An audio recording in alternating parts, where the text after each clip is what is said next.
প্রিয় দর্শক, আসসালামু আলাইকুম। একই সাথে প্রীতি এবং শুভেচ্ছা নেবেন। এই মুহূর্তে আপনাদের সামনে কথা বলতে এসেছি। এবার জাতিসংঘ আওয়ামী লীগ নিষিদ্ধ নিয়ে উদ্বেগ প্রকাশ করলো। জাতিসংঘ উদ্বেগ প্রকাশ করলো, সেটি খুব বেশি ধর্তব্যের বিষয় নয় যে জাতিসংঘের এমন একটি সংস্থা উদ্বেগ প্রকাশ করেছে। এই সংস্থাটাকে যদি বলেন যে খানিকটা একটি ফরমায়েশি সংস্থা। রাজনৈতিক দল নিষিদ্ধের সুযোগ সম্বলিত আইনের সংশোধনীতে উদ্বিগ্ন জাতিসংঘের মানবাধিকার বিষয়ক high commissioner Volker Turk.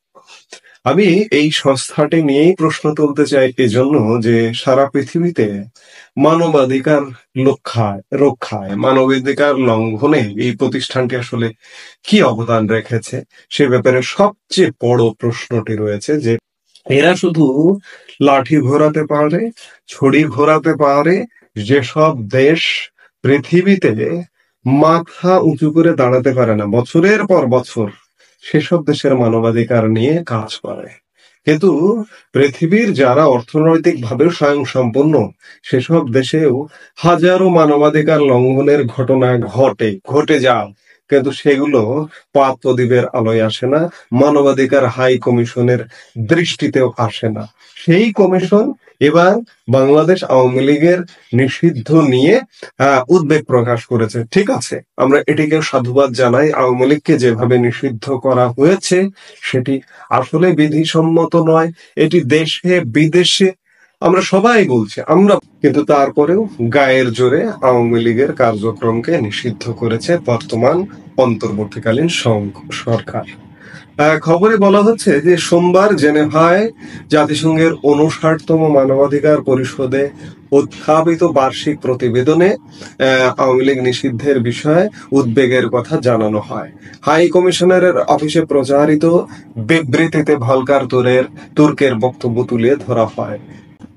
Bangladesh বিষয়ে জাতিসংঘের মানবাধিকার বিষয়ক হাই কমিশনার বলেন যে রাজনৈতিক দল ও সংগঠন নিষিদ্ধ করার সুযোগ তৈরি করে সম্প্রতি আইনে পরিবর্তন আনা এবং এ সংক্রান্ত সব কর্মকাণ্ড নিয়ে আমি উদ্বিগ্ন। এটা অন্যায্যভাবে সংগঠনের স্বাধীনতা, মত প্রকাশের স্বাধীনতা ও সমবেত হওয়ার স্বাধীনতাকে সীমিত করবে। সম্প্রতি সন্ত্রাসী কার্যক্রমে জড়িত ব্যক্তি বা সত্তার যাবতীয় কার্যক্রম নিষিদ্ধ করার বিধান যুক্ত করে সন্ত্রাস বিরোধী অধ্যাদেশ 2025 জারি করে অন্তর্বর্তী সরকার।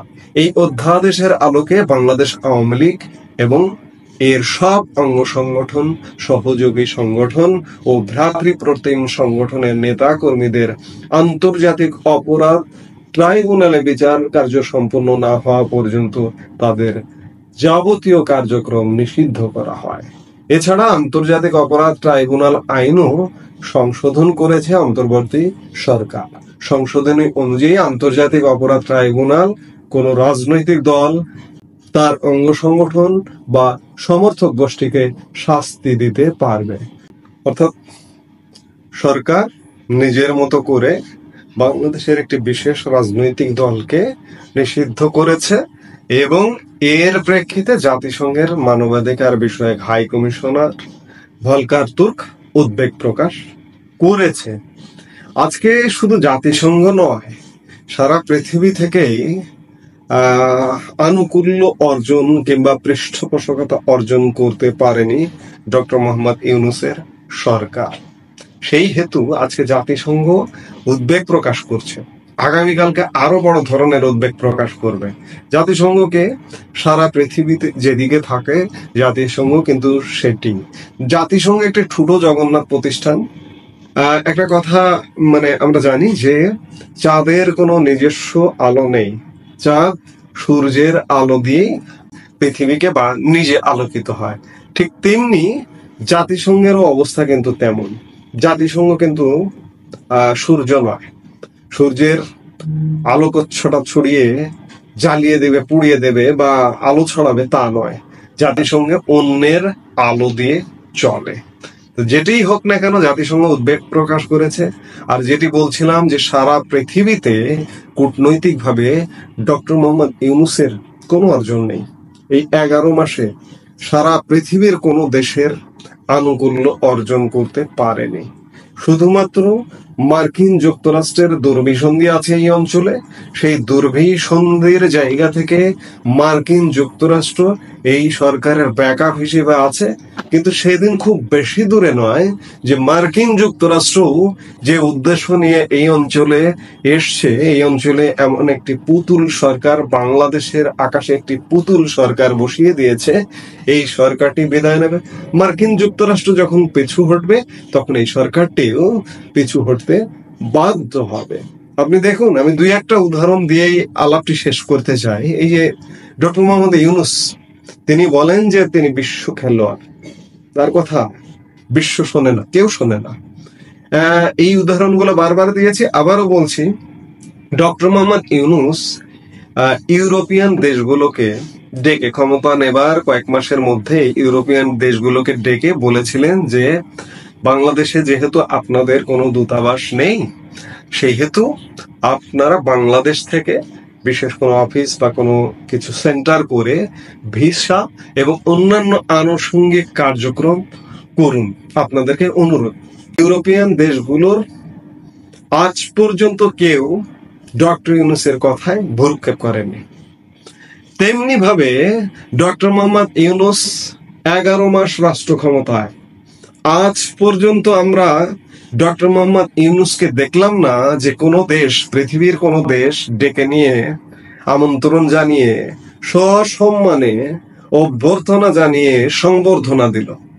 এই যে ডক্টর মোহাম্মদ ইউনূস পৃথিবীর কোন সরকার প্রধান বা রাষ্ট্রপ্রধানের চাইতে ডক্টর মোহাম্মদ ইউনূস রেকর্ড বিদেশ সফর করেছে, 11টি বিদেশ সফর, সর্বশেষ বিতর্কিত যুক্তরাজ্য সফর সহ প্রত্যেকটি সফর বিতর্কিত, কোনটি সফর দ্বিপাক্ষিক নয়, রাষ্ট্রীয় কোষাগারের অর্থ খরচ করে সফর। তো সেই জায়গায় পৃথিবীর কোথাও গিয়ে ডক্টর মোহাম্মদ ইউনূস যে উষ্ণ অভিনন্দন, উষ্ণ অভ্যর্থনার শিকার হচ্ছেন তা কিন্তু নয়। আমি ডক্টর মোহাম্মদ ইউনূসকে আমি ছোট্ট একটি উদাহরণ দিয়ে বলবো। আমাদের ঠিক পাশের দেশ ভারত, ভারতের প্রধানমন্ত্রী নরেন্দ্র মোদী পৃথিবীর যে কোনো দেশ সফর করতে যখন যান, এয়ার ইন্ডিয়া থেকে তিনি এয়ার ইন্ডিয়া ওয়ান, নরেন্দ্র মোদীর যে বিমানে সফর করেন, এয়ার ইন্ডিয়া ওয়ান থেকে নামার মুহূর্তটা যদি ডক্টর মোহাম্মদ ইউনূস এবং ইউনূসের পরিষদটা যদি দেখেন, ভিডিও আছে, নরেন্দ্র মোদীর ইউটিউব চ্যানেলে আছে, নরেন্দ্র মোদীর ফেসবুক এবং সামাজিক সোশ্যাল মাধ্যমের যেসব প্ল্যাটফর্ম আছে সেগুলোতে ভিডিওগুলো আছে। দ্বিপাক্ষিক সফরটা কারে বলে, কত প্রকার নরেন্দ্র মোদীর সফরগুলো একটু দেখেন। নরেন্দ্র মোদী প্রত্যেকটা দেশে যান, প্রত্যেকটা দেশ উষ্ণ আতিথেয়তার সাথে তাকে গ্রহণ করে। আমরা কম্পেয়ার স্বাভাবিকভাবে আজকের পৃথিবীতে তুলনা চলে আসে। সেই জায়গা থেকে ডক্টর মোহাম্মদ ইউনূসকে কে গ্রহণ করে, কে রিসিভ করে? কেউ করে না। ডক্টর মোহাম্মদ ইউনূস নিজ গরদে নিজের দেশের আমার আপনার জনগণের পয়সা খরচ করে সারা পৃথিবী সফর করে বেড়াচ্ছেন। সেই জায়গা থেকে ডক্টর মোহাম্মদ ইউনূস আজকে 11 মাসেও আন্তর্জাতিক স্বীকৃতি অর্জন করতে পারেনি। কাজেই ডক্টর মোহাম্মদ ইউনূস আর আন্তর্জাতিক স্বীকৃতি অর্জন করতে পারবেন না।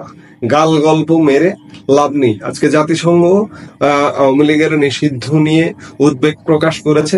সামনের দিনগুলোতে কিন্তু আরো উদ্বেগ বাড়বে।